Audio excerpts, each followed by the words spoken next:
Nigerians who are victims of impunity in government by corrupt political class are fed up.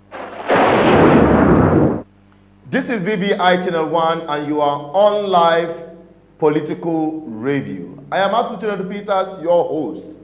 Today we are going to be reviewing the last options that is available for corrupt politicians in Nigeria to rig 2023 general election. So on this program, we're going to be having this review, and joining me will be other discussants on this very issue, talking about rigging of the elections. How do politicians rig elections? We are going to find out tonight. And you stay tuned, stay connected, don't forget to subscribe as we take you on the very recap for tonight's program.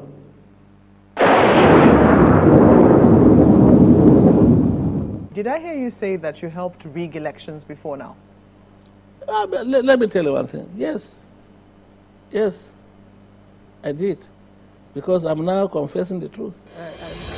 Tonight on Political Review, we are going to be talking about ways and manners politicians rig. So you join us tonight as we take on this review on rigging election in Nigeria, the last option they have for 2023 general election.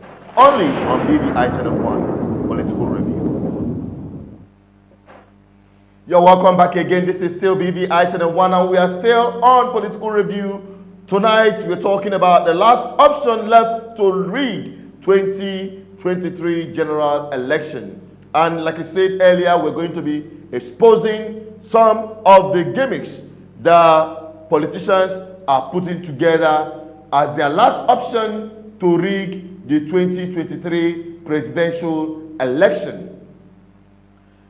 I'll be taking a reference very quickly from the interview that was granted on Channel 2, where he confessed his participation in rigging elections in Nigeria for over 20 years.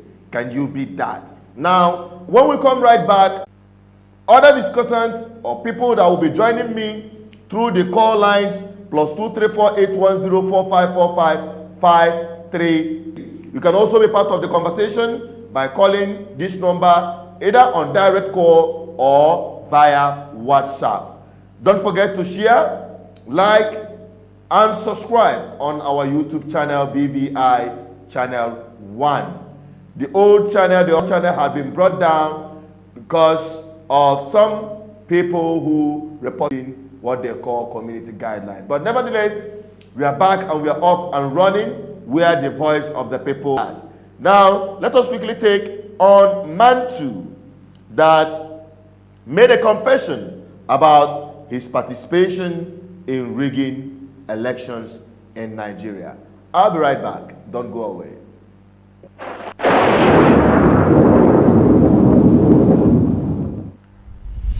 Senator Mantu, can I just quickly clarify? Did I hear you say that you helped rig elections before now? Let me know one thing. Yes, I did, because I'm now confessing the truth.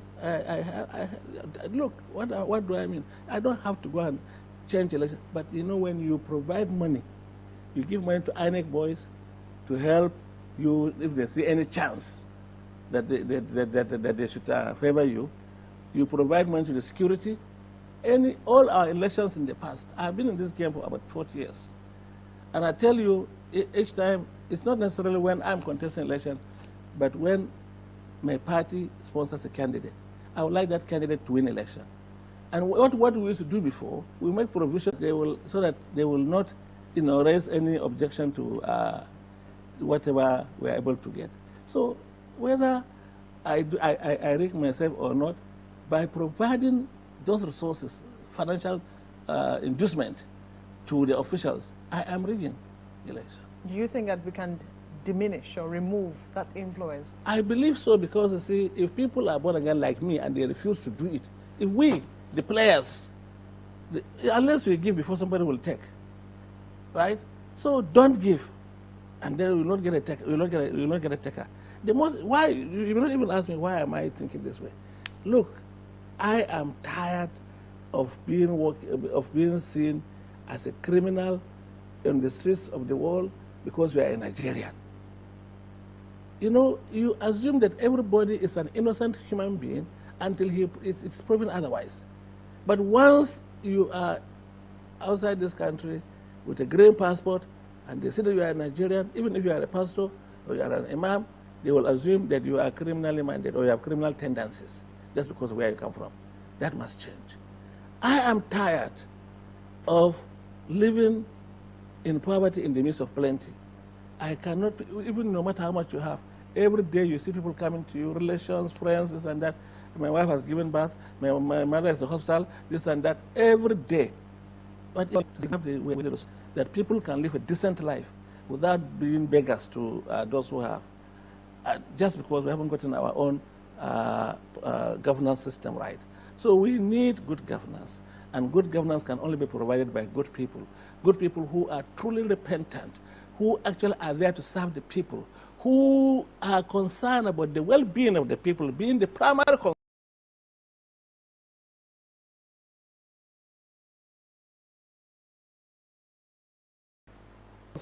the well-being of the people.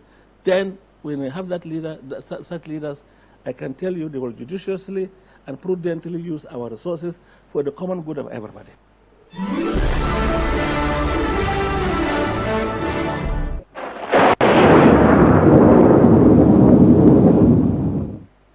Yeah, you're welcome back again. You're still on Political Review, and we're talking about the rigging of election in Nigeria, particularly exposing the plot of Nigerian politicians from the major parties who are always in the game of rigging election. Just like you've just heard Senator Mantu confessed on Channels television broadcast. And during that interview, he had highlighted how they rig elections. Now, as it borders the 2023 election, and from the experience Senator Mantu shared with the public on how they rig election, what are the disparities, and what are you expecting, and what other options is left for them come 2023 general election. So that is what we're going to be talking about. Before we get into that, by bringing you some of the highlights of how they'll rig this election, let us go out there on the street and find out from the people if they believe that election could be rigged. You know, for some time now, the old order had this way of rigging election, carrying of ballot boxes, and the stuff like that. Okay, now, or printing so many ballot papers, and using thugs to disrupt the elections. We are going to go out on the street to know if you've seen the level of political awareness and involvement. The people are coming out to register, the people are demanding to collect their PVC, the people are getting ready to put an end to corrupt politicians' reign in government in Nigerian political space. So let us find out from one or two persons the opinion if they think that this election could be rigged. I'll be right back. Don't go away. Some who will go for their voters card, they'll be like, their voters card is not available and all that. They can't get their voters card, and at the end of it, you find out that people's voters card have been dumped in gutters, sockaway pit, erosion pit, and all that. How do you see 2023's election can be rigged? By men, I see something even on the social media. I will score this one as 80%. 80%. No, nothing like rigging. I will score it as 80%. If actually, the way I see people registering, even me, I register on July, so I see it as a 2023 election as a good and perfect one. No, nothing like rigging, because everybody wanted to be there and sacrifice. Everybody wanted to vote and stay that place and count it. So nowhere I will say that leaguing will come out from this one. Understand me? Because Nigeria, we are Nigerians. We don't, especially all this PVC something. We are not taking it serious. All these elections, we are not taking it serious. Because if you are taking it serious, we have to spend our time and go. It's our light. That voters card is our light. So because some of us seeing it as just a game, because Nigeria is corrupt. Everybody doing anyhow. After voting, they will call another person, say that is the one who is elected. So all those things make everybody, almost every Nigerians, their morale go down. Okay, what's your advice? What's your solution for us not for this 2023 election not to be rigged? Actually, for the one I said before, everybody will come out en mass and vote and stay that place until your vote is count. That is my simple advice. By doing so, we will not really go into rig the election, and the election will go perfectly. Do you think that this 2023 election can be rigged? Can be Rigged. I don't think it will be rigged, because a lot of people have now opened their eyes. Nobody is happy with the situation we find ourselves. Nobody will be present where such a thing will be taught or tried to be practiced. Nobody will. I don't think this time is not the former era where people vote and you go. Myself, I know a lot of youths are willing to, when you vote, you stay there to know what happens. And then we would like to know the result at each polling vote, so that we will be able to know what happens finally. Yeah, there are many factors that brings about this question we just asked. Number one, what brought about the apathy has been the way election is being conducted in this country. There has been apathy in the polity. There has been great apathy. The situation then brought apathy. That made people not to come forth to vote. Because before election itself, the people that matters have decided whom they want to install. So after voting, the fact that you are voting doesn't count. So that brought apathy to no voting. Again, it's been so, but this time, I mean, we've seen what happened. Both the mighty and the low are crying. How the government failed. Every aspect of life, the government failed. You talk of security. You talk of our children being in school. You talk about, as well for the country, I'm not being over zealous to talk about it. It's a great failure. With a great failure. We know when the government was coming up with the promises, they never fulfill even one of the promises they came up with. Rather, they came up with false, telling lies and propaganda and rest of. That's brought about apathy in voting. But something is happening around now. You've seen the government has collapsed. Nothing happening. And people have become aware now that they must come out and vote. If they don't allow it to go the way masses have come out, they are causing problem for themselves. People are angry with the present administration for what's been going on, and definitely they are going to vote against them.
the process of rigging, sorry about that audio mix-up.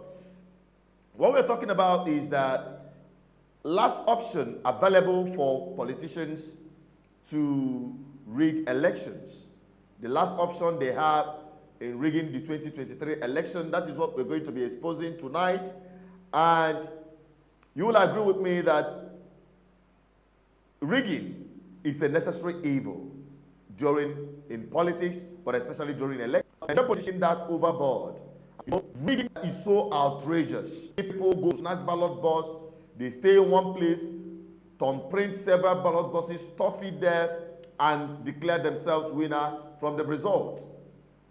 But over the years, there have been reforms, especially the current electoral law that was just signed into law, electoral bill that was just signed into law.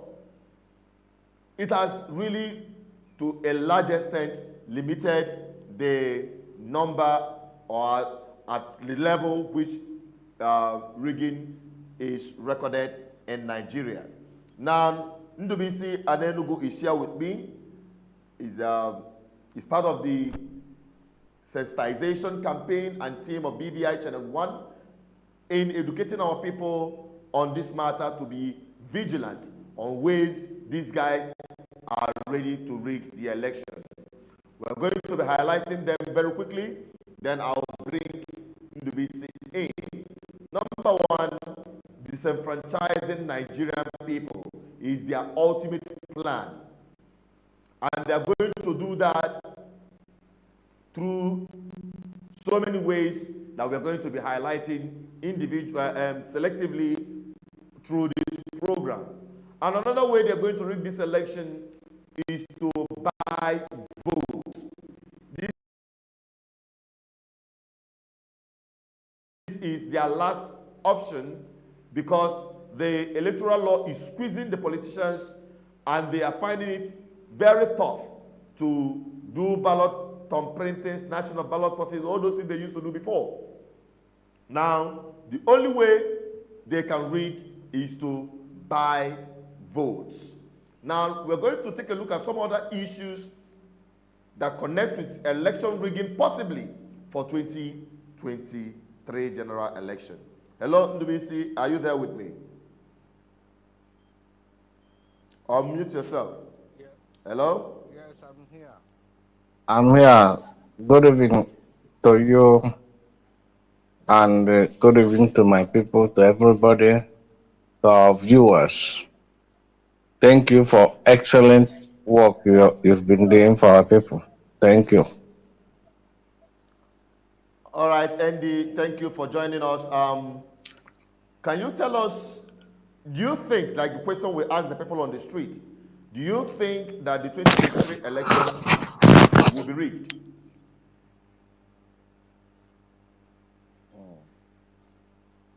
Are you there? Yes, it could be. I'm here. It could be rigged. It could. It's possible. It is not possible.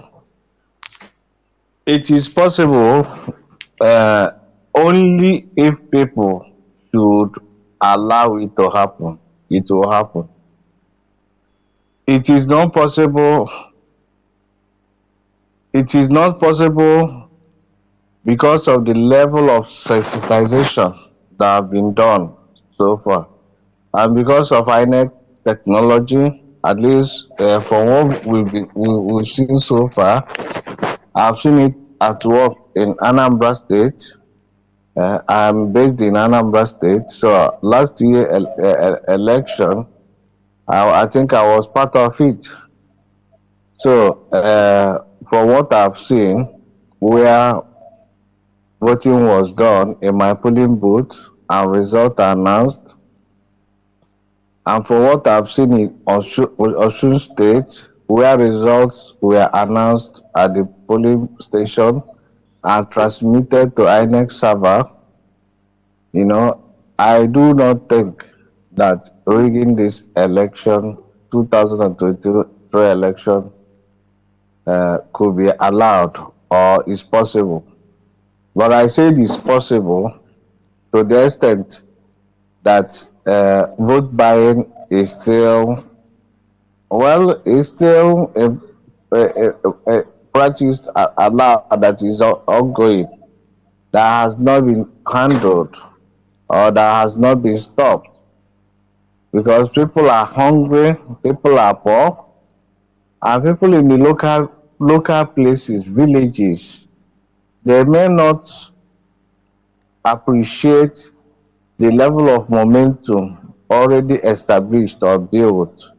You know, to some of them still believe in money politics because they have not seen any good thing coming from government. They have not even feel good governance.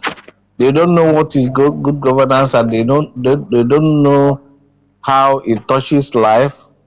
So for their life, we could imagine somebody that was born 20 years ago. He has not seen anything from government. He has not benefited anything from government. Now you are telling him not to collect 3,000 naira that he's saved. So that person, a bird at hand worth millions in the bush. So you can say to some places, but to some local places, villages who have not gotten this message of liberation, message of defending your vote, vote rigging to the extent of collecting bribe or money politics, collecting money to vote, is still possible in those areas. And once somebody collect money to vote, it is vote rigging. You have rigged the outcome of election to that extent. So vote election rigging is not necessarily mean when somebody comes around and snatch ballot box, you know, or collects the voting machine and goes somewhere to print or manipulate. No, it's not. It doesn't stop at that. It goes beyond that. That is what I'm saying. That is possible. It is not possible. So a lot of factors could be put into play for whatever thing that will happen in 2023 to happen. So that is my submission for now, Chigodo. Okay. I think what you are saying, you highlighted the possibilities and non-possibilities for the election to be rigged. Now we're looking at the old order. You've talked about national ballot boxes and all of those things are no longer obtainable. They have been limited to a large extent. And INEC, through their setup of this electronic transmission of results and all those things, will limit the possibilities of election. But it is not written off. For instance, some people came up, you had the news about the INEC saying or insinuating that election could be transmitted manually. You heard about it, Abi? Yes, I heard about it.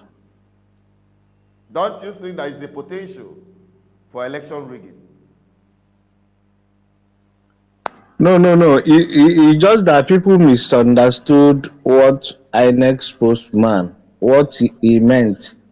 Mr. Festus Okoye, Barrister Festus Okoye.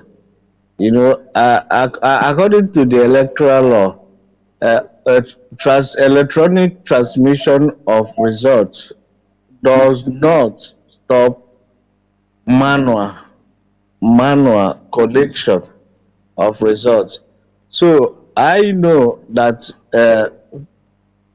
many people, of course, most people were looking at the 2023 election to be all electronic transmission. So, but from the angle Jesus was coming, he was saying that even though election results from polling station will be transmitted to INEC server, I mean electronically, that does not stop manual computation and collection of results, because INEC presiding officer in the polling station, after declaration of result, and now after transmitting it to INEC server electronically, we'll still compile the manual results, take it to local government or to ward collection center, and from that ward collection center e goes to local government, and from local government result will be declared. From there it will go to the state, from the state level result will be declared. It's based on declaration of the state's result that INEC national office will do their final collection and declaration. So what he's trying to explain is that it will still follow the The manual the usual process. processes.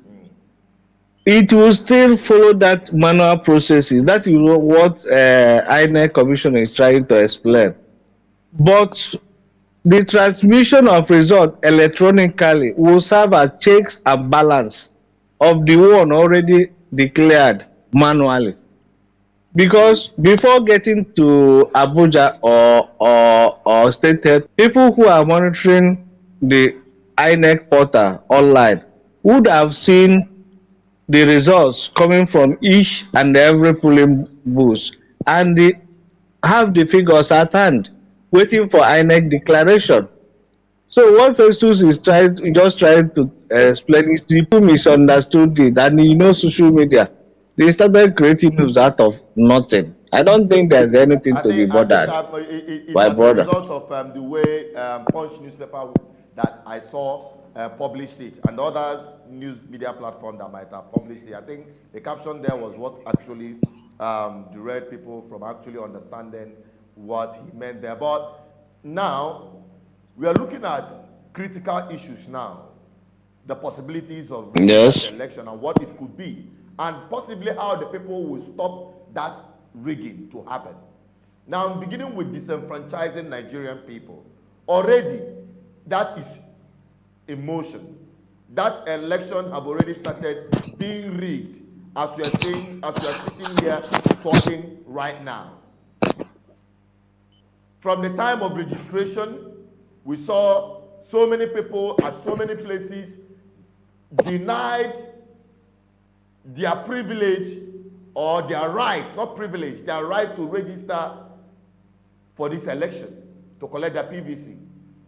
We saw many people who could not register because INEC claimed they had insufficient materials to, comb in the large turnout of registration people are coming out to do from across Nigeria.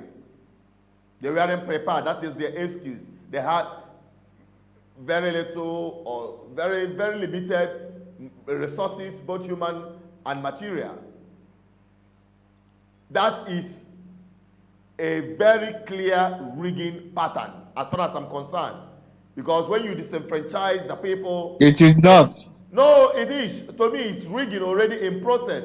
When people It are is. unable, people who are... It is not. Wait, I'm coming. When people who are... You cannot be question. It is not. Wait, excuse me. I say I consider it rigging of the election of 2023. When you disenfranchise people who are eligible to vote, who are up to age, and they came out to register, and you, by what excuses whatsoever, unable to register them or capture them, you have disenfranchised them, and automatically it will affect the result for the election that we are looking up to come next year. Okay? So that is one of the ways that I believe that this election will be rigged. Then secondly, there are other permutations Now, of hello? people. I'm not done with the issue of disenfranchising Nigerians. I put it into two major categories. One, to defranchise Nigerian people, and secondly, to buy votes. These are the only major options left available for politicians to rig the 2023 election. Do you disagree with these two?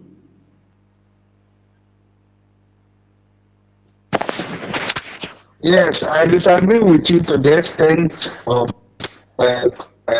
your position on INEC. The truth of the matter is that all the institutions in Nigeria are not working. ASU has been on strike. No maintenance is used to pay public workers for payment of public workers. Now that IPs is not efficient. In private sector, like the stock market, I bought share and I'm going to do my online verification so that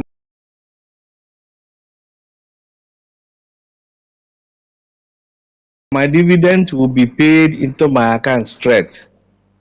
But for the past 4 years, even though I've done my verification, the company that's supposed to be paying my dividend into my account has not been able to do it. The last time when I called, they said I had to go to the bank to do the same thing I did 4 years ago. What is it telling you? Inefficiency. Now, even in bank, my transaction, there was a time my account was debited. I was not the person. I didn't go to bank. They say somebody withdraw my money from Abuja. It took 2 years for that money to be reversed back to my account. Now on INEC, I'm not just trying to give excuses or defend the inefficiencies of all these public and private agencies and organizations. But the point I'm trying to establish is that there is confusion everywhere in Nigeria. Now on INEC, because you said INEC is trying to, there are people, a lot of people were disenfranchised. People who are supposed to be part of the 2023 election were not given the opportunity to register. Now, Chinedu, you can bear me witness that the same Nigerians who have registered, millions of uncollected voters' cards are still lying there in INEC offices. People have those voters' cards, they were not interested. Still in the village, he knew that we in Good Governance Ministry have been in that advocacy to encourage our people to be part of the electoral process. We have spent millions of naira on radio station, on sensitization program. Now, what is the response? Some people are not interested. Some people are even boycotting the election. Even at this point of the awareness of people suffering or people saying that they need change, yet some people do not believe. So I want to make a fair and balanced report. In as much as I blame public of the offices for not doing their job, INEC for not doing enough sensitization, even though money was budgeted and provided for their officers to be doing voters education, but are not doing it. I want to say that so far, in Nigerian standard, because you have Nigerian standard, INEC has performed above average, but not to say that they cannot do. They cannot. There is no room for improvement. There is still space for improvement. But so far, I can say that Nigerians are not prepared enough to take power. They are not prepared. And the process of taking power is never given. It is taken. 2023 is still 5 months or 4 months to go. I expect those who have collected their voters card, 90 million Nigerians, to come out and insist that the right thing be done. Even if it's 40 million, let that 40 million is a sample. 40 million is a sample of Nigerian voting population. Let that sample come out and insist that the right people be elected into positions instead of transactional politics that we have today. That is my fair and honest and my personal view and opinion. And I'm not saying that INEC is 100% correct. That is why I say that election could be rigged, it could not be rigged. Because me, Ndubisi, is not working inside INEC. So I cannot speak for INEC. But from what I've seen so far, they are performing above average. Thank you, Chinedu. All right, thank you very much, Ndubisi and Enugu. And we are still on political review. We are talking about the last option available for politicians to rig the 2023 election, and we are exposing any possibility that could crop its head. We have in the studios joining me again is Spencer Nyamwelo, the CEO, Prime View Television London. He will be joining, he's already joined us here. Hello, Spencer. Hello, Kinedu, Asuzu. You're welcome. You're welcome, sir. Review. Can you hear me? Yes, we can hear you, and the world can Yeah, can you hear me? well. Yes, I like the topic today. I wanted to weigh in, although I didn't come start from the beginning. Yeah, we are All I talking want to about say is options for rigging of election. Election had been a necessary evil in politics, especially during election. But in Nigeria, it is a total different ball game. Now, many people, just like Ndubisi was highlighting, talking about people not having interest in collecting their PVC, is giving some kind of soft landing to INEC that they have done their own bit. It is just a general problem of inefficiency when we talk about disenfranchising Nigerian people. Now,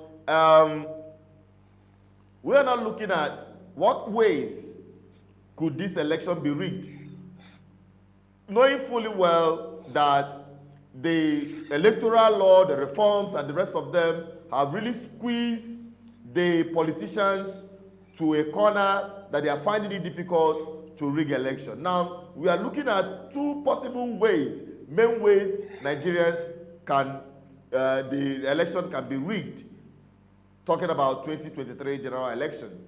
Now, we're looking at disenfranchising Nigerian people and buying of vote. Do you agree with that assertion that this election could be rigged through these very categorized options, either through disenfranchising Nigerians or buying of vote?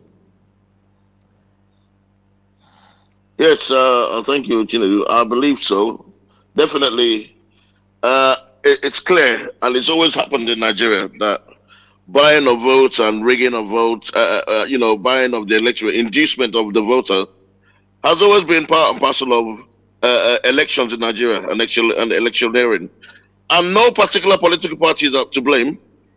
It cuts across all political parties. No one's a saint here. No one's an angel when it comes to inducement of the electorate. I've seen it happen. I was opportune to be in Nigeria when the Anambra State elections took place, and I saw what happened on the ground in the polling units. All parties participated in vote buying: APC, PDP, ABGA. Yes, all of them, and that's a normal thing. So what it boils down to in the end is who has the biggest pot, who has the biggest purse. That's part of it, because you have to understand the mindset of the electorate. The electorate are largely impoverished, largely misguided and deluded, and most of them see that as an opportunity for them to claw back from these politicians who kept money away from them or from their constituents all this time. Wow. So you can see it's a difficult task. I mean, so I find it worrisome that people are talking about rigging elections, because to me it seems like people are already afraid that they might lose out, and they're not singing the song of elections were rigged. We know the electoral have been tightened up. The president and the House of Reps and Senate pushed through the new Electoral Act, which has tightened up loopholes and made it more difficult for elections to be wholesomely rigged like used to be done in the past. So, but in everything, you still have the human factor. You're still going to have people who are going to be the ones manning the polling units, They're not going to be robots. They're going to have to be human beings. You still have people who are going to be the ones working in INEC. INEC is staffed by human beings. Human element, the Nigerian factor, still plays part, and you can't take that away. Now, looking at it realistically, I keep on saying this to people. Let's not be disguided, or let's not be carried away by the euphoria or wallowing in self-delusion. Yeah? We need to be sagacious in this time. It calls for political introspection and political sagacity and dynamism to reason and think and understand that politics is a lot deeper than we think, especially the Nigerian variant. Politics in Nigeria is quite different. I mean, it's not a politics of ideology. It's a politics of interest. That's what we play in Nigeria. And once we know this and know that, that's a fact, it now becomes difficult for wishful thinking. You understand? So for me, let's not start crying about rigging here, because everyone's going to participate in the rigging. If you don't want to rig in Nigeria, if you say you're not going to do that, then you're not planning to win. You must have your factor, you must have your rigging factor and machinery ready and able to be deployed. I'm not condoning it. I'm telling you that this is the reality in Nigeria. Now, the major parties are grounded in it. The APCs and the PDPs, they're all masters at the craft. But all politicians know about this. Peter Obi knows about it. Everybody knows how it works in Nigeria. As long as you're a politician and you won elections in Nigeria, people will rig on your behalf. People will make inducement paid on your behalf. I heard the Labour Party say we're not going to give shishi. We don't see. People are going to be putting money on their behalf. And what do you say about that? Now, another thing I want to point out to people is, let's not be misguided to the extent that when the elections are won and lost, people start saying, anarchy breaks out. It was rigged. No. In every nation, we need to guide our people, tell our people the truth. In every democratic nation, there are always, in most nations, two major political forces. And sometimes a third force is there. But there's always two major political parties. In the United States, we have the Democrats and the Republicans. In the UK, we have the Labour Party and the Conservatives, and we also have the Liberal Democrats, who are a common distant third in everything. In Nigeria, as of today, we have the PDP and the APC and others. Now, for anything to happen or anybody who has any sense, you must be vying and planning to belong to one of these major political parties. You must want to be a member of either the APC or the PDP to be able to achieve or attain your goal. So you're it's like in Anambra State, for instance. Those two parties, no, if you want to win any election in Anambra State, excuse me, you're saying that without those two major parties, no headway for anyone. I didn't quite get you. Sorry.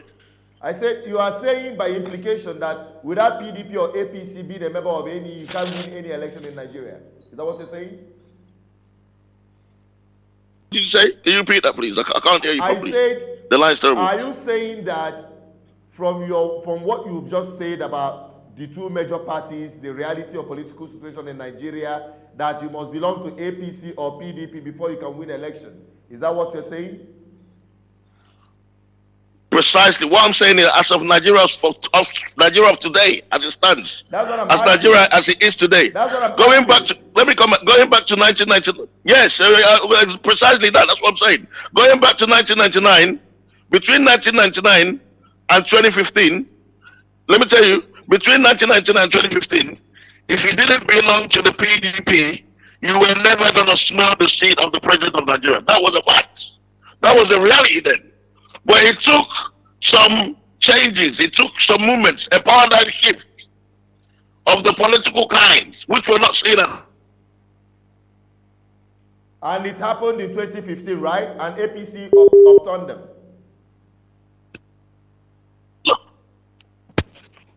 Are you there? Hello? Can you hear me? Yeah, I'm back. Hello? Yes.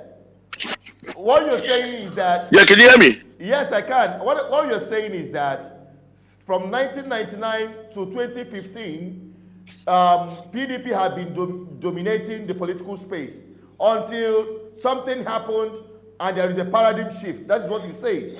There is a paradigm shift and yes. APC the power. Yes. Now, are you not seeing another paradigm shift happen come 2023?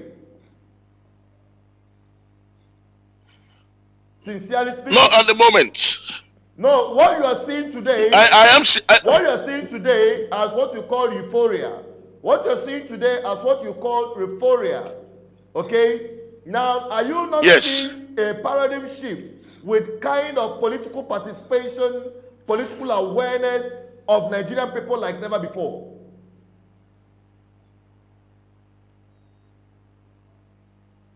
Yes, what I can see, definitely, there is a welling up of an individual, yeah, who has a following, unlike that was seen before, and his following is predominantly from a certain region, who is a popular man, is popular, and he has his following, but that doesn't amount to a political party that is rooted.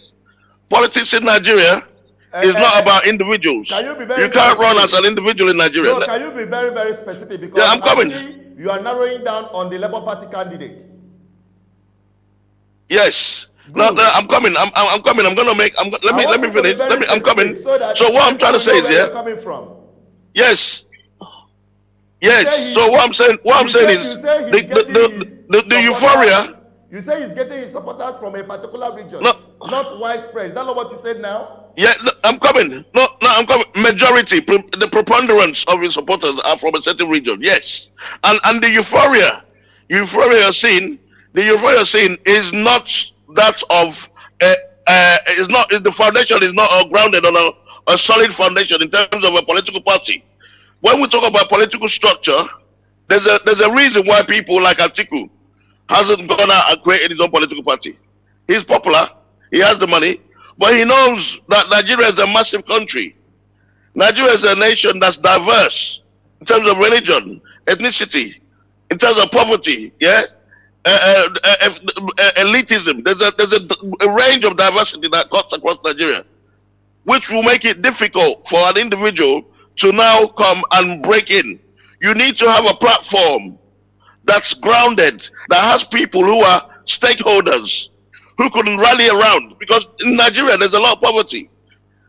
In certain regions, you call out, you think people are on your side. When the chips are down, when it comes down to who do you really believe in? Who do you really trust? You now realize that people would go to, one, they go where the money goes. Two, they will go with habits. There are habits. People have habits. They form habits. Die-hard PDP supporters don't know what you do. They vote in PDP. Okay. Some people are die-hard APC supporters. All right. I understand. Now, but what I can see.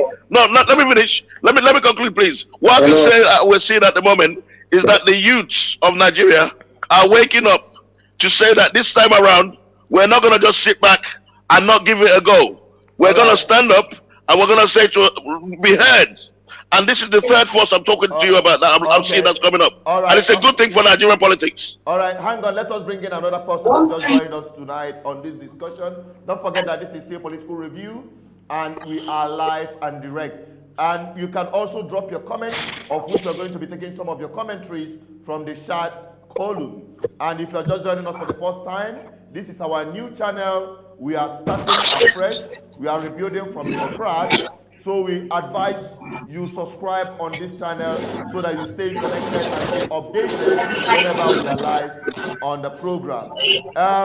The brother that just called in,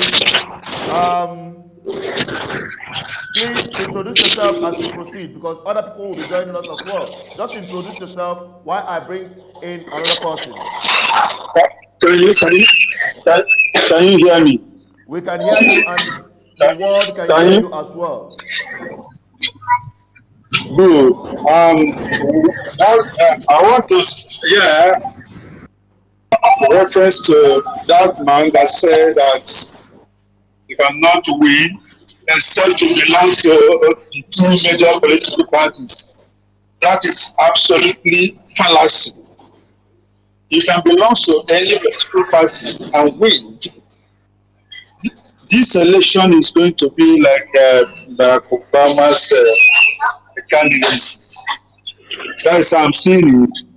If there is no rigging, believe you me that Obi is going to play the election because we have to take facts from facts. This is a justified fact from what we are seeing. If you go to the field, go to people, look at the people, how people are happy, and this is it's just like a Biola time. That's how it's going to be. So that's what I believe in this community Okay, election. hang on. Thank you. Hang on. What's your name? What's your name? Chinedu. What's your name? Chinedu. Wait, hang on, Dr. Ralph, hang on. I'm from UK. Hello. The caller that just spoke now, your name, we didn't get your name, please. Hello. Hello. All right, Dr. Ralph, are you there? Hello, Dr. Ralph. Chinedu. Yes, Dr. Ralph, can you hear me? I'm sick. Dr. Ralph, can you hear me? Hello. Go ahead, Dr. Ralph. Can you hear me? Hello. I can hear you, doctor. Hello, doctor. Hello. Oh, sorry about that. We'll mute you, and when you can hear me, you can unmute yourself. Hello. Hello, doctor. Can you hear me, Dr. Ralph? I believe he cannot hear me. Hello, doctor. Can you hear me? Sorry about that.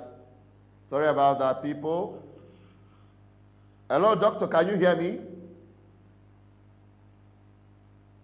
Oh, we have to put you on the mute. All right.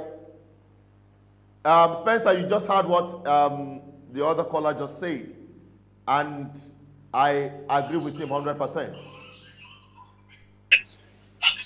Yes. Yes, I'm here, Chidi. I'm here. You heard him. Can I say something? No, I didn't hear what he said. No, I didn't. You know, the line was noisy. Okay. All right. He was saying that it was completely against what you say, that it is not possible, that it is only PDP or APC can win election. With the level of awareness happening in Nigeria today, no one would say, even APC did not have this kind of euphoria, as you call it. They didn't have this kind of massive support before they could win the 2015 It's not election. true. It's not true, Chile. Let me tell you. They didn't. Chile, it's not true. No, it's not true. The APC had a lot more than this. Let me tell you what. Calm down. What happened in 2015 was massive defection PDP to APC. That was exactly. That's what makes the difference. Let me explain to you, Chile. When I say Chile, let me explain to you. Hang on, participation of the people. It wasn't a massive support from the masses. Hello. I'm not talking about the politicians. Hello, doctor. Hello. Can you hear us now? Doctor cannot hear us. Can I say something? Go on.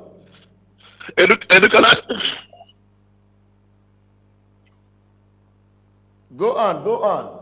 Hello. Hello, doctor. What I want to say is, it's simple.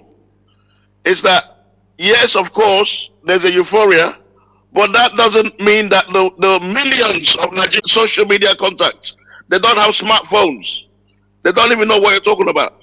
That are still largely impoverished, scattered all over Nigeria, in the rural areas, who don't even watch television, right? Who don't have generators. There's millions of them. No, let me finish. Now, those millions, let me finish. Those millions are the ones, listen, loyal to the old order. That's what I'm trying to tell you. And those are the real voters. The ones you consider. Those are the real voters. I want you to be clear when you. I don't want you and those. Let me. Can I finish now? Let me finish. Let me conclude, please. So those real voters are the ones that, when the chips are down, what we should be seeing right now, for it to be meaningful euphoria, would be the natural way of politicians finding it uncomfortable where they are and start the campaign, which might still happen. If you start seeing a swell of the campaigns into Labour Party, from the mainstream parties, from APC, PDP. Those people, they come with their followers. This is how politics works. So they have their followers, they have their grassroots, people that are loyal to them, will go across with them and will vote for that party with them. If you're not seeing that happening, then it's just a mere euphoria. This is what normally happens across the world in anywhere you see change. This happened for the APC to be created, and that was the only way that the PDP, the mama PDP, were able to be dislodged. Now, with the Labour Party at the moment, what we're seeing is what we've never seen before, where there's never been a third force in Nigeria, really. So we're now seeing an uprising of a third force who will be able to determine and sway and make it uncomfortable for the other two parties. So all I'm saying is, it's not so easy. You made the point very clear that it is the politicians that determines the election, not the people. That the elections are determined by the politicians who do not even make up to 2% of the general population. And you are anchoring it on the fact that there are too many poor, uneducated, hungry Nigerians who are affiliated and still loyal to the old order. That is what you are saying. I just want to make it clear so that people will understand your point. Okay? Now, you are saying that until you see these same politicians who had made millions of Nigerian people poor, dejected, hungry, and vulnerable, until you see a mass defection of this very minute number of politicians defecting to Labour Party, then there is no possibility for any possible change. That is how you have just narrated it. But the people are of different opinion. Can I respond, Chinedu, now? Don't just put words. Don't put words in my mouth without me saying. Excuse me. Chinedu, can this guy allow other people to speak then? Spencer, hang on. I'm not making any assertion yet. I'm just re-emphasizing on what you said. And if what I said is not what you say, or not a reflection of what you are saying, you can say, no, this is not what I said, or this is not what I mean. Exactly. And I'm objecting. What I'm trying to say to you now is that to a large extent you might be right, but I'm not trying to say that. I'm not trying to say that elections are determined by politicians solely. The politician still needs the voter to vote. But what I'm trying to tell you is that in Nigeria there is this issue. Can I finish? Let me finish. In Nigeria, there's this issue of big manism. There's this issue of loyalty. There are people who are seen as stakeholders in societies, in communities. And those people largely determine how people behave because of one inducement or the other. So what happens is, because people are loyal to me, let me finish. I need to make it clearly. Yes, I'm gonna finish now. Okay, go on. Listen, Spencer, you have to conduct yourself in this forum. When you make your point, allow other people to make their point. You don't have to interrupt people. We give you grounds to make your point, and when you make your points and it's not clear, we emphasize on it. And if it is not what you said, you come back and say, no, this is not what I said. And not repeating yourself again. Because what I am saying is what I heard you say. But if what I say is not what you are insinuating, you can come back and say, no, this is not what I say. Because from what you said so far, without politicians defecting to Labour Party from APC or PDP, then it is not possible for Labour Party to win election. That is what you said in a clear language, in a very clear language. And you also pointed out the factor of many people who are loyal to this PDP or APC are mainly poor, vulnerable, uneducated Nigerians who are still in the dark. I heard you say that. So if that is not your position, then you say, no, this is not my position. Hello, doctor. Hello, can I talk, please? All right, go ahead. Can I? Can I talk? Hello? Yeah, go ahead. Go ahead. You can talk. Hello? Okay. You see, I am a politician. I want to let Doctor understand that there is no rigging that will succeed without the masses, without the people. And it is youth that carry out the rigging. Now, if Nigerian youth have decided, like what I am seeing now, that they have made up their mind, they are tired of suffering, they are tired of penury, they are tired of peril and agony, then they want to make a change that will benefit them. Those big names, which is referring to, cannot come out that day. They will be in their home watching television, watching what is going on through internet, through net. They won't come out. It's the masses that will do the voting. And the way I'm seeing it, the youth will protect their vote. So all these things that he's saying can never work. That is old mentality. Exactly. We are talking of this century, where when people vote, they will stand by their vote. Look at this recent governorship election in is it Osun State or whatever. Yeah. People voted and they kicked APC out. APC, Tinubu went there to campaign. All the cabals went there to campaign. Yet they knocked them out. That is how it's going to be the way I'm seeing it, because it's not spirit that will come to vote the APC. It's the same human beings that are running after Obi that will do the voting, unless they will put only Angel Gabriel from heaven to come and vote for them. That is what I see in this coming election. Thank you. Yeah. Thank you, sir. Dr. Raf, you can speak now. Chinedu. Chinedu. Go ahead, Raf, we can hear you. Okay, thank you. The gentleman that was speaking earlier, I understand where he's coming from. Unfortunately, now things have changed. The youth have waken up. Nigeria is about to witness what was written in the Bible. David and Goliath war. David and Goliath, and David won that war. It's gonna happen. Peter Obi is coming to US. If it's money, we're gonna. The most important thing in this election is the youth. Make sure that they galvanize in local municipalities, local governments, cities, every location. If it's gonna cost money, all this money that they have been donated needs to be put in that place. The old order is gone. We need to come home. We have so much talent. The amount of money Africans, Nigerians are putting in this America, the tax we are paying is beyond human imagination. We don't want to come home. Nigeria will change.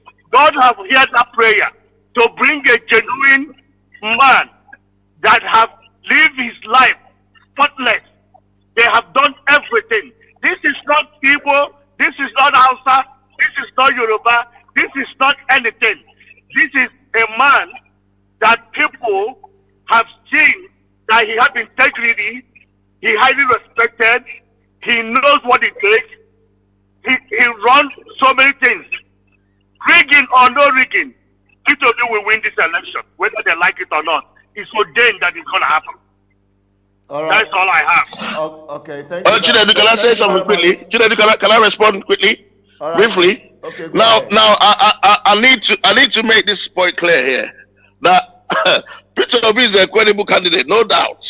But what we're talking about is the way it happens, the way politics works. Now, let's say, for instance, Peter Obi becomes the president of Nigeria. What is he going to have a minority in the House of Senate? A minority in the House of Representatives? If he does, let me finish, please. Let me finish.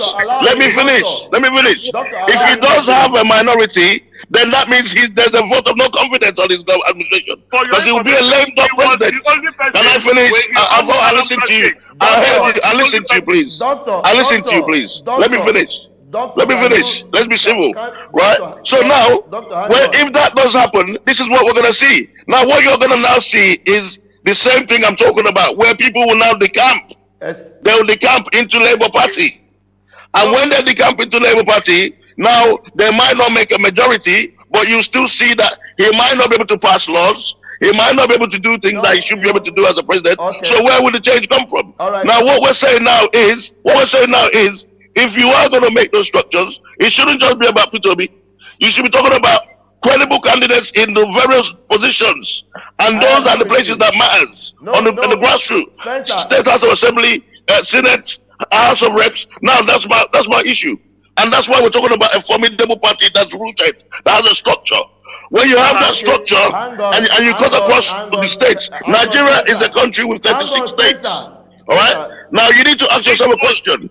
No, I'm coming. You need to ask yourself a question. A day in politics is a long time. I agree. And a day in politics is a long time.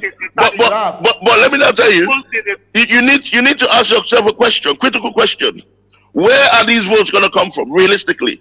Lagos State, Borno State, Jigawa State, Kano State, Katsina State. Now, in the southeast, I'm doing my own analysis. Can I finish? I'm doing my own permutations there. Now, in the southeast, the PDP, who normally holds sway in the southeast, are going to be sharing votes with the Labour Party, thereby giving votes to APC.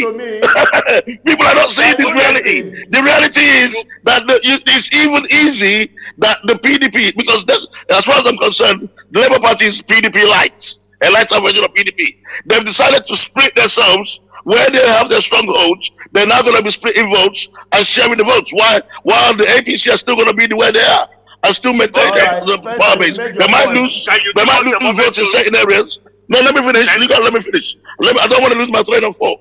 Now, so they might lose votes in certain areas, but when you do the analysis, you will now realize that in the core north, in the core northeast and northwest, and the southwest, right, and even in the southeast, once they get their 25% votes and they have their core following in the north, who are predominantly impoverished, who are not even on social media like where we are in the southeast, right?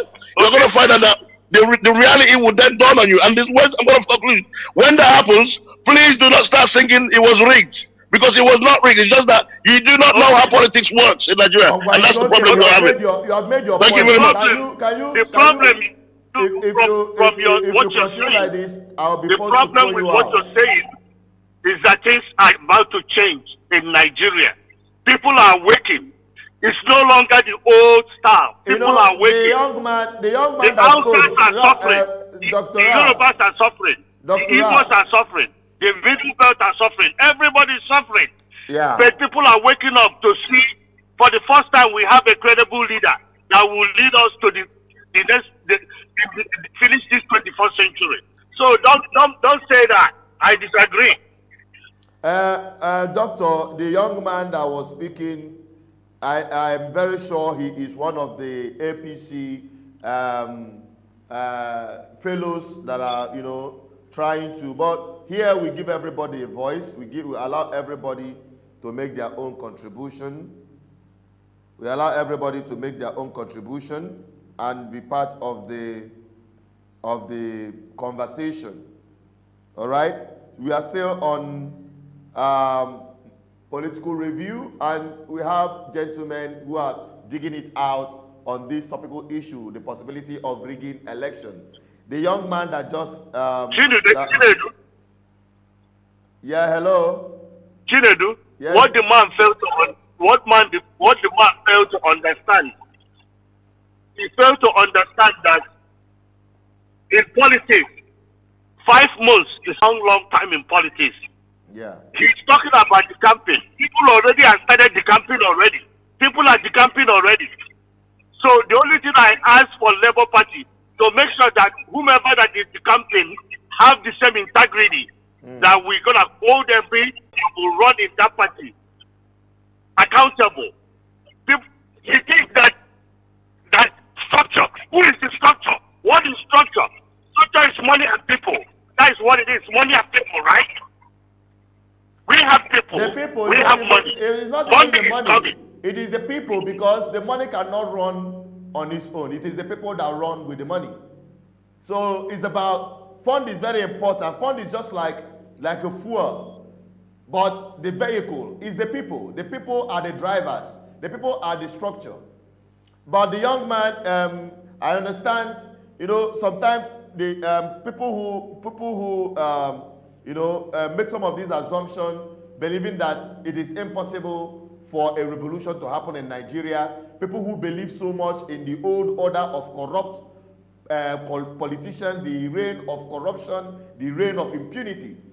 They are just out for their own money and whatever they are being paid for. But nevertheless, the voice and aspiration of millions of Nigerians who have vowed that enough is enough. They are in for this very revolution. So, it is understandable. If all this old order, if they are not afraid, why are they talking about this? It's all about internet. They are afraid. So look at what happened yesterday in the Bar Association conference. Bar Association look at what conference happened in Lagos. Yeah. You can see they are all afraid. Of course, why shouldn't they? They should be afraid. The conference happened. So called Tinubu can't even come. Tinubu cannot come. Right in his backyard. Somebody was saying, I'm not sure, that he is the owner of the Eco Atlantic, the very place where that conference happened. Somebody was saying that, I'm not sure, I don't know who is the owner of the venue of the conference, but it happened right at his own backyard, but yet he wasn't able to attend.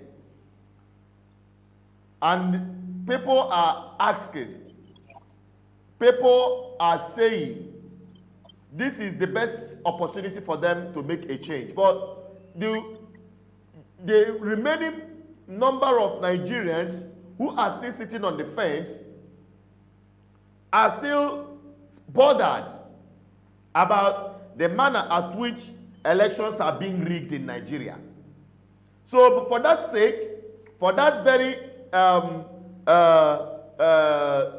election malpractices, many people are boycotting, or many people are saying they will not participate completely with electoral process, that it will be rigged.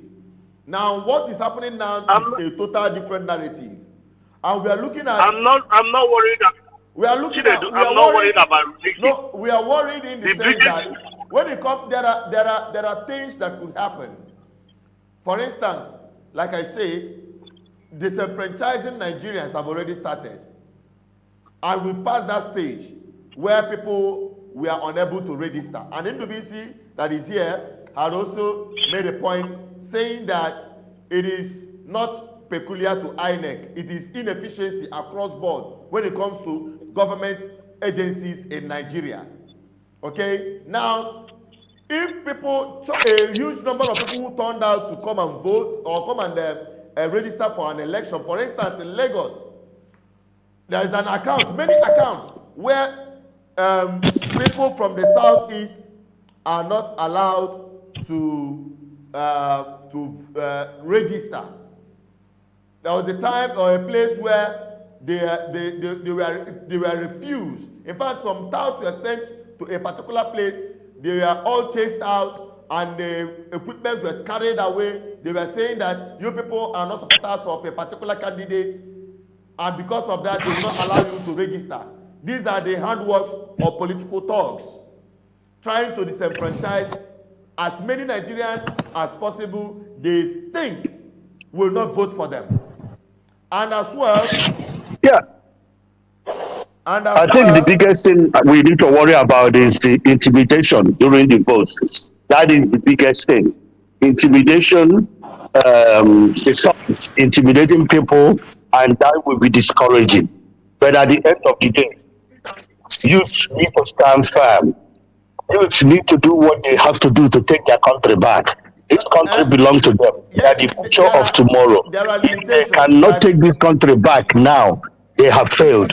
There are limitations. There are limitations people are still considering, as the possibility of rigging election is being squeezed. There are possibilities, huge possibilities, that some places where, some people are saying these major parties, especially APC, which is in power, can actually, through INEC, probably in this manner of inefficiency, as stipulated by Indubisi, that some areas that will be considered the stronghold of Labour Party, for instance, the release of materials there or the equipment that will be used there will have high level of manufacturing. And when it malfunctions, the aim is to limit the number of people that will vote in those areas. So these are part of the rigging by proxy we are looking at and seeing and alerting the general public of the possibilities. What could happen? What will happen if many eligible Nigerians that have their PVCs that turn out on time but could not vote because of irregularities or malfunctioning or inefficiency of INEC? These are some of the things that people are so concerned about. Okay? And also ensuring that whatsoever that is sent to this on the server is not being manipulated. Because when you talk about server, it is somebody that will be manning the server data without some kind of alteration or funny play. So I don't know how they're going to go about it. But these are the major ways people are looking at and are concerned that this election could be rigged. Talking about disenfranchising many Nigerians. That is what we are saying. Chinedu, can I say something, please? I'm back. Spencer, you are back, I'm back, but Chinedu. you have to conduct yourself very well. Please, because... Okay, apologies earlier. It's just that the line is bad. It's a terrible line. That's why I can't hear. Hang on. When you are allowed to speak, you speak. Your time will be given to you to speak. But don't interrupt anyone rudely. And when you have exhausted your time and you are called upon, you step back, conclude, and allow other people to speak. We are having a healthy deliberation here. It is not a stamp-footed conversation. I hope I'm very clear on that. You can go ahead with what you want to say. Yes. Okay, well, thank you. But I was the one being interrupted last time anyway, but no problem.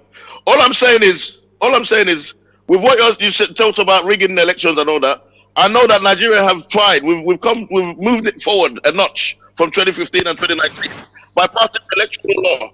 And we have to understand that no matter what you do, human beings, even in the UK, I'm based in London, I participate in elections here, it's manned and delivered and carried out by human beings. In the UK, it's not even electronic yet. That's a fact. But in Nigeria, we're trying our best to move away, make it less human, take away more of the human contact with it. But still, there's still going to be human contact. So that's where you need to start asking yourself a question. The people, the Nigerian people, where you're going to be put to test. Are you a good person? It's not about the leadership and all that. The ordinary Nigerian, how good are you? How decent are you? If you're giving money, would you accept? Because the politicians can't do it by themselves. They work with human beings. So if you're going to blame, you're going to blame us for letting this happen. And that's what I'm saying. So please, the issue of rigging, for now in Nigeria, we've never had it better. What we have now with the electoral law is the best we've ever had it. So the rigging is going to be limited. So we shouldn't be scaremongering about rigging the election right now. That's not the truth. What we should be doing right now is to sensitize our people to start going into positions of start taking up positions. Start going into politics. We can't leave this for the same old people and expect change or suddenly think it's going to happen overnight. That's my argument here. It's not going to happen overnight. If you want to make an impact, join a political party, seek positions of office. We need more young people going into positions. If it's Labour Party, a lot more young people should be coming out to say they want to take up positions. The same as the APC and the PDP. But for me, it's not a walkover and it's not a walk in the park. That's all I'm saying. All right, thank you. I think what you said, I agree with you on that part. That is exactly what we're doing here, to educate and sensitize the people. Okay, we've talked about, maybe you didn't hear when I talked about the possibilities of disenfranchising Nigerians. This is not in the part of Nigerian people. As a Nigerian, someone who is ready to vote, and when he gets to the polling unit, he is unable to vote. We've seen something play out during the registration, where in Lagos, even in Abuja, it was recorded that some people were refused to register. In fact, some thugs were hired to say Christians are gathering here to register themselves to be part of this election, and they were mobilizing thugs and they dispersed these people because they are Christians. That's why they were forced not to register for this election. The same also happened in Lagos, where you see people were dispersed. Even INEC officers were even used to stop many people who they presumed coming from the southeast, because they say they close market, they want to dedicate that day for everybody to go and register, and that day they shut down registration process because the people from a particular region want to register. That's part of the rigging that we're talking about. The people are willing, they want to come out and vote, but yet the system is squeezing them and throwing them out as if they are not part of this country, or they are not supposed to be part of the elections. So that is the consideration we are looking at, which we have seen play out in so many places, and that is one of the concerns Nigerians are saying. If this thing could happen during registration, people were not allowed to register. What will now play out when people are, systematically, consciously denied their right to vote? That is where we are concerned. From the other part that you have just analyzed, Spencer, which I agree with you, in terms of individuals, are you that kind of person that will sell your vote? Everybody is hungry in this country. Everybody, the situation is biting, whether rich or poor. Everybody is complaining. Everybody is frustrated. Nobody that do not have enormous challenge facing him or her, no matter the kind of money you have. It has never been this bad for Nigerian people. So there will be no excuse for somebody to say, I am selling my vote because I am hungry. Everybody is hungry, because when you sell this vote, or you collect money, or you are being used by politicians to induce other people, or to even manipulate the process of the election, then you are part of the problem. So what Spencer is saying is that people should consider themselves first, morally in good standard, morally standing right, to say they are not going to be part of those that will sell their vote. And when we get to that level, you will have people who will also say they are not going to be used as instruments of rigging election. So when it gets to that point, you will now have a situation whereby the possibility of people selling their rights will be limited. And I can tell you, if the elections or the vote does not count, there is no way politicians will be buying votes. So the bigger and the greater challenge lies on the system. If they will conduct free, fair, and credible election. What connotes free, fair, and credible election? A free and fair election is an election that allows every eligible, willing voter to be able to vote, and that vote counts. And at the end of the day, the announcer will announce the original result that was casted. That's where you can say you have credible and free and fair election. You cannot say that when about 50 to 60% of the electorate that turned out to vote couldn't cast their vote. You wouldn't call that free and fair election. So that is what we are talking about. And that is part of the things we believe the superstructures are putting in place to rig the election, knowing fully well that it will be difficult for them to manipulate election results by the old order of thumb printing and thumb printing and thumb printing and thumb printing and thumb printing and thumb printing. If you watch some of the videos I published earlier today, you will see in the previous election, you will see people from the east, north, west, and south. Predominantly the poor, the hungry, the uneducated, even the educated ones that are greedy for money are being gathered in one place or the other, especially the youths. They will use them to be thumb printing ballot boxes, ballot papers in favor of a particular candidate. And at the end of the day, they will continue in their misery. but we see a paradigm shift. That is what we're talking about tonight on Political Review. The last option that is available for the politicians to rig election. Let me bring in Ndubisi. Ndubisi, are you still there? Hello, yes, I'm still here, Chinedu. All right. What is your permutation from the discussion so far? What do you gather from it, and what's your assertion? Well, let me say that I agree with Spencer to some extent. You know what Spencer is saying, that power is not given, and the power is not emotional game. It's not sentimental. Yeah. It's not euphoria of the moment. Power is a serious business. Power is taken. And from what Spencer is saying, I know he's right now in UK, but some times ago he was home in Anambra State. Of course, he knew the situation of things at home, that people are quite poor, people are frustrated, and people right now are not ideologically driven. You know, people in the village might not be the same people on the social media. So what he's saying is that it's not a one-off transaction. You know, it's not, if you have a movement, it's something that takes time.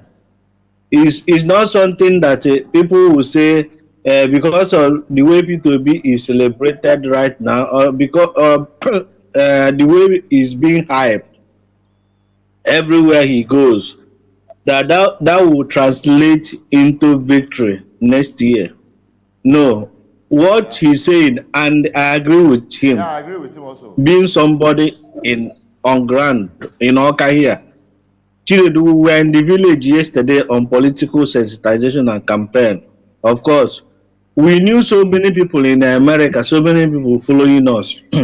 If we tell them the situation of things at home, that they should fund our movement at home to build a credible structure, a movement. It takes time to build it. It's not one-off transaction, but all of them will be waiting. Will be waiting until when as in anybody had a motor but nobody likes building, nobody likes developing.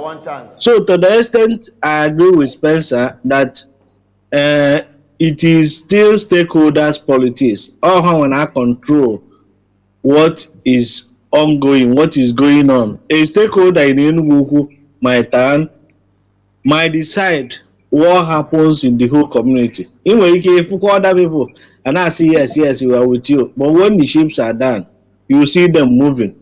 But again, I want to decide, or it's not disagreeing with him, but I want to make my own position. My own position is that according to Jonathan's wife, he say God is watching from heaven. I'm only calling for divine intervention. I'm only saying let miracle happen.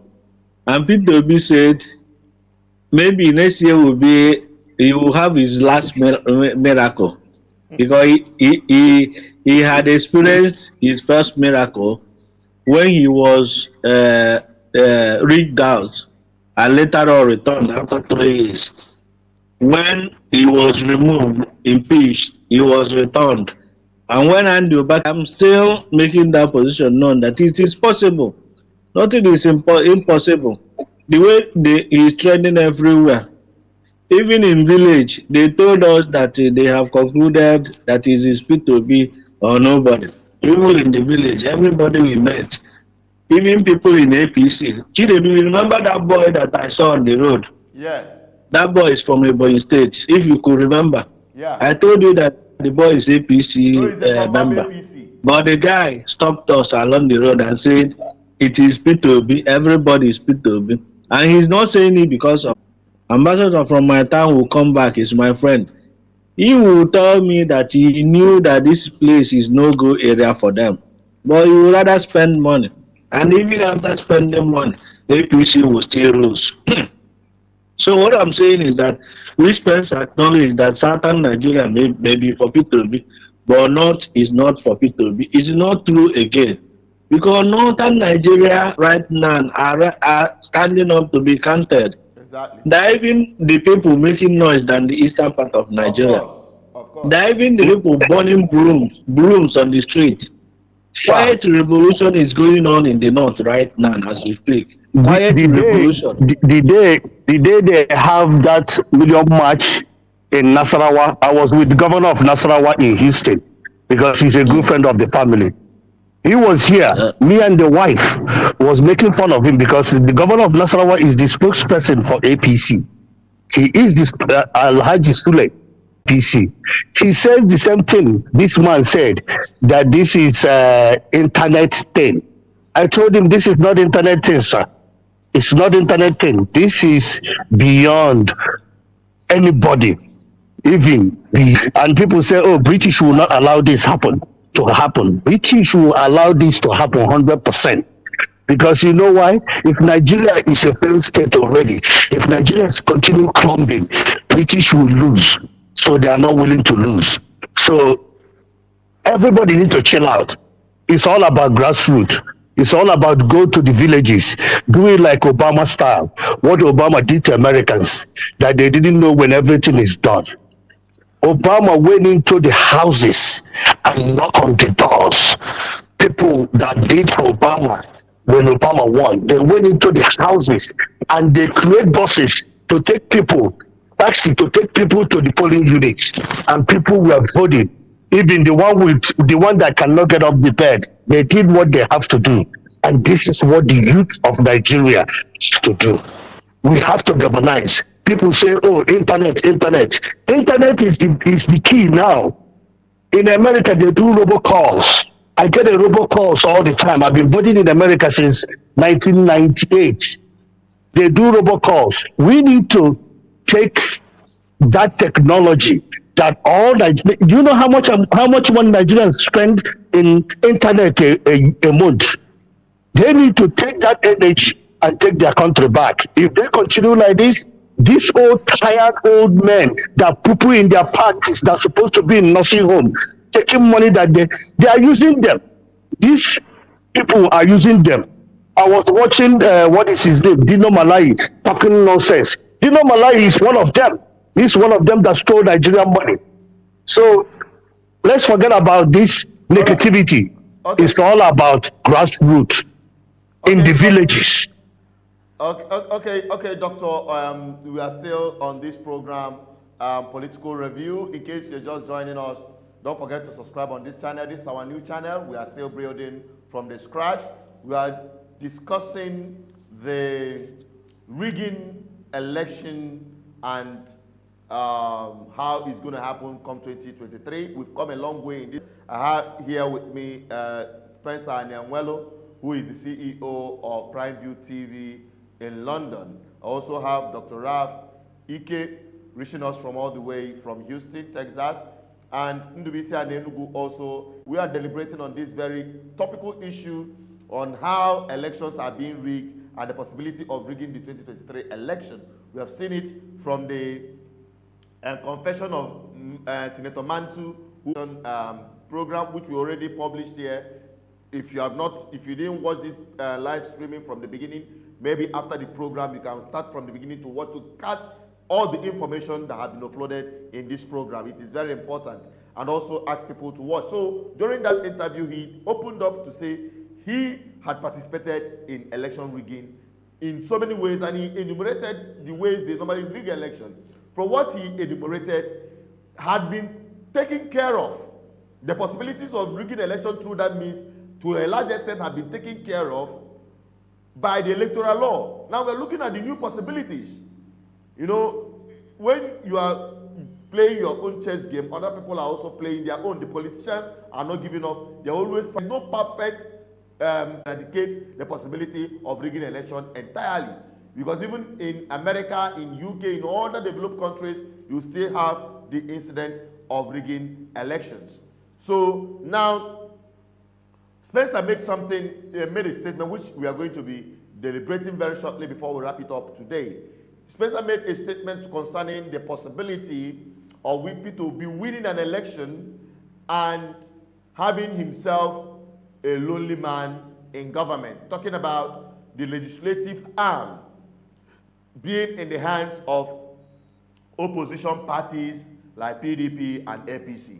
So when he made that statement, I want to draw his attention to what happened in the past. Even in Anambra State, a similar thing happened.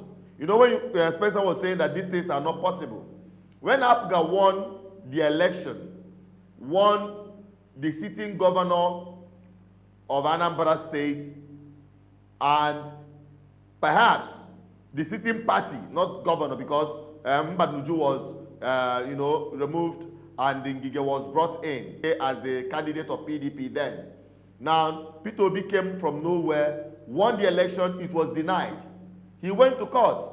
He got his mandate back after 3 and almost half years. Okay? And when he became governor, when he was sworn in as the governor, there was no single seat in the state assembly under APGA. If I'm mistaken, correct me. All the state assembly, from the speaker to the last person there, we are all PDP. They went ahead to impeach him for saving money. He later came back. And these are the possibilities we are saying that it is possible again to happen.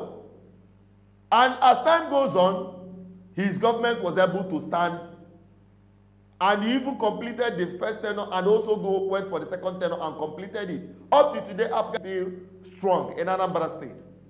So when somebody said that it is impossible for a particular political party which is in control will not lose the election, now it is more possible than ever before. We saw it happen in Osun State, where APC lost to PDP. So this will eventually play out and respond to what Spencer said. When at the National Assembly we have majority of PDP or APC, that it will be very difficult, yes, for P2B to get through with bills, laws, and the rest of them if he doesn't have that number of,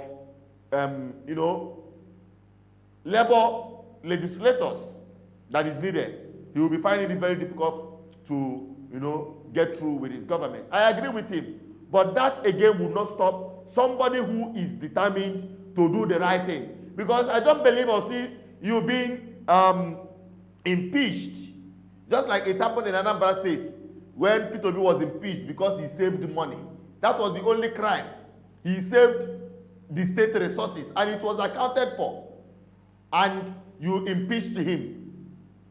So these are part of the things that I believe, even if it's an abnormality, it could be corrected during P2B's government. And that is part of the things we are going to be saying briefly as our way of wrapping up today's program. Spencer, would you have anything to say before we call it a night?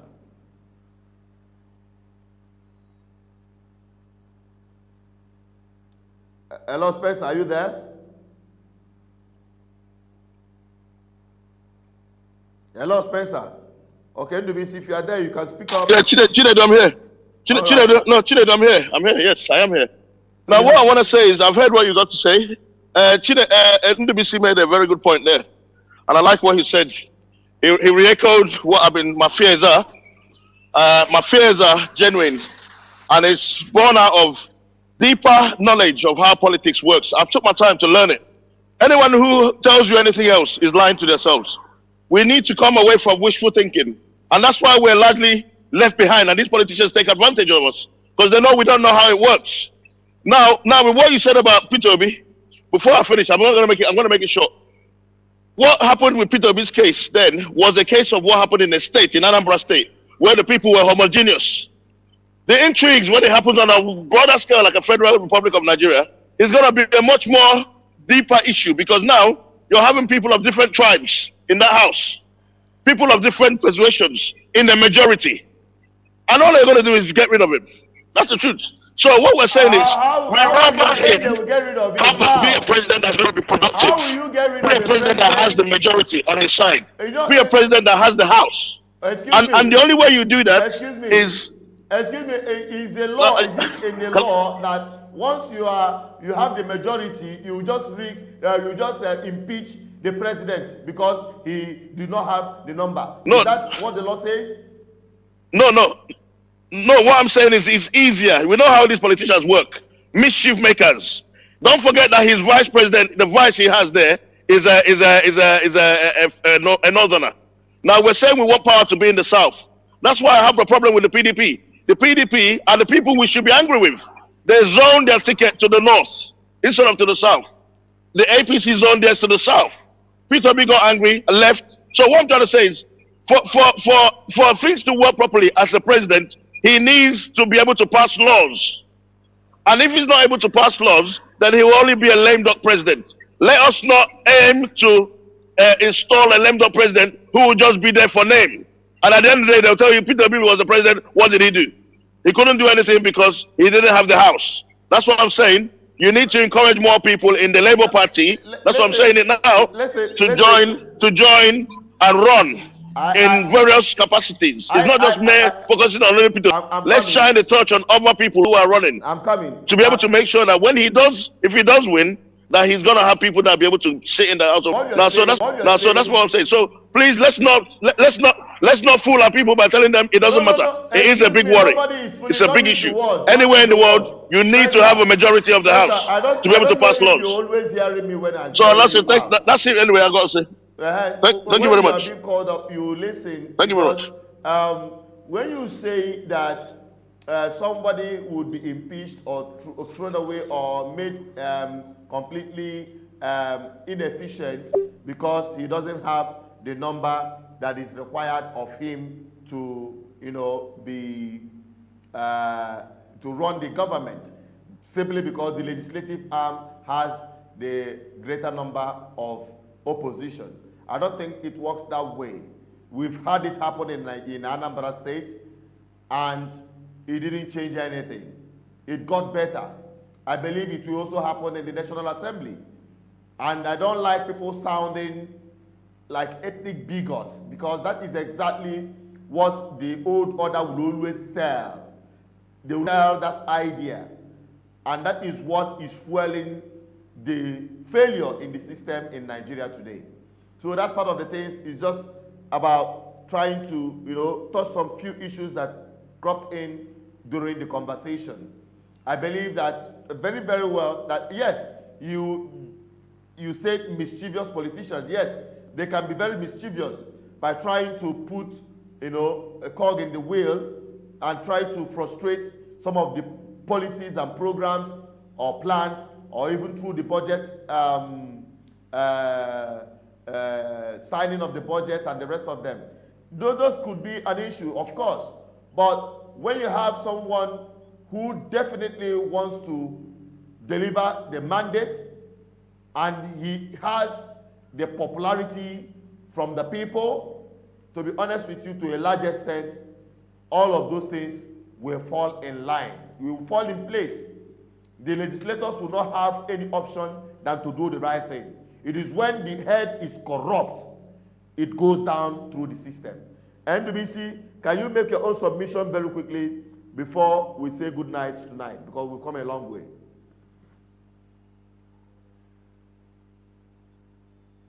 You can unmute yourself. Yeah, Chinedu, are you there? Yes. Yes, my own submission in respect of what Spencer said, his own position on P2B being if he wins president without having Labour Party members or representatives in the National Assembly, that they will frustrate him. I want to disagree with him. They will not frustrate him if he has a good intention for the people. And if he wins with the support of Nigerian masses, he is going there as the president of Nigeria. And if he does the right thing, Nigerians will be behind him. Himself, in fact, if he has or National Assembly being dominated by opposition party, he can still win all of them by mobilizing against those ones in National Assembly. There is nothing they can do. He has the money. He is the president. He controls the executive arm of the government, which is in charge of allocation, distribution of our Nigerian resources or Nigerian fund. So, in fact, the president of Nigeria, as a matter of fact, is the most powerful president all over the world. You can quote me. So, I think what we should, the emphasis now is to make sure that P2B wins. Even if he's winning alone, if possible, let PDP and APC win the National Assembly, but let him win the president alone. He can still succeed. But at this point, there is still work to be done because power is taken, not given. You don't take power by sentiment or emotion, like I said before. So we have a lot of work to do. Those of us in good governance ministry will continue to sensitize and educate the ordinary people in the village, on the need for them to vote for the right person who will represent public interest and not personal interest or the interest of stakeholders. I am an ambassador of good governance ministry, and I will continue to advocate for good governance and public accountability. Thank you, Chinedu. Thank you very much, Ndubisi and Enugu, for joining us on this very program. We're wrapping it up. And in case you're just joining us, this is BVI Channel 1 review. We've done justice to this program so far, so good. And the gentlemen that had been with me on this program, we appreciate them all. And we hope you will join us back again as we continue on this program, Political Review. And along the line, we will also take matters arising. Please subscribe on our channel. This is our new channel. In case you've not subscribed, please hit on the subscription button. In case you didn't watch from the beginning this live program, you can watch it after this live interactive section. And to those who have dropped their comments through the comment section, want to acknowledge Anthony Eze, also Rose Kids Foundation, Mikelo Ude. We have Mikelo Ude, Prince Eze, James, and the rest of them. We all appreciate every one of you who have joined us on this live program. Please continue liking, continue sharing. Let this be your home. Let this be a gathering and a uniting force, a clearinghouse for all Nigerians from the east, west, north, and south. This is the voice of the people, the voice of the indigenous Nigerian people, the Biafrans, the Oduduwas, the Arewas, the oppressed indigenous people in Nigeria. Here is your home. And here we say the truth the way it is. And it's that truth that will set us all free. So please be part of our programs. Follow us on our Facebook page. Even we have our Twitter account. You can search BVI Channel 1 and join us in all our activities. Stay connected as always and stay safe. That is very important. Right about now, I'm signing out. God bless you. Bye-bye for now. Nigerians who are victims of impunity in government by corrupt political class are fed up.